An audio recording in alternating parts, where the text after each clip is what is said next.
Journaliste sportif, agent de joueur et ancien président de l'Olympique de Marseille, Mababa Diouf, plus connu sous le nom de Pape Diouf, fut l'un des hommes qui ont marqué de son empreinte le monde du football. Né le 18 décembre 1951 à Abéché au Tchad, alors encore colonie française, où son père militaire était responsable du garage gouvernemental à Fort-Lamy.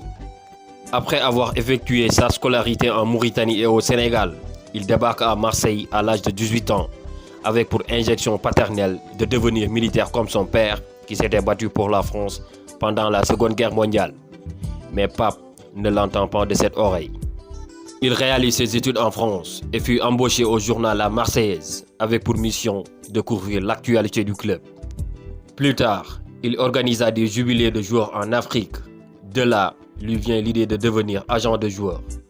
Ses premiers joueurs sous contrat sont Basile Boli et Joseph-Antoine Bell.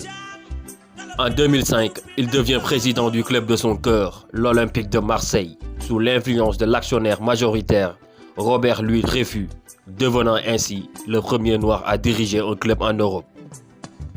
Il est considéré comme l'un des acteurs majeurs du renouveau de l'OM en cette fin des années 2000, en ayant ramené puis maintenu le club durant 3 années en Ligue des Champions. En 2012, il est nommé chevalier de la Légion d'honneur par le président à l'époque, François Hollande. Consultant à la chaîne de télévision française Canal+, aux côtés d'Habib Beye, il fut l'un des chroniqueurs majeurs de l'émission Talent d'Afrique.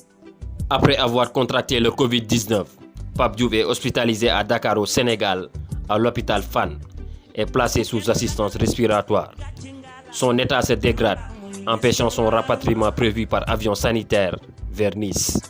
Un avion qui ne décollera jamais. Il meurt le soir du 31 mars 2020, à l'âge de 68 ans. Repose en paix notre pape, et que le bon Dieu t'accueille dans son paradis.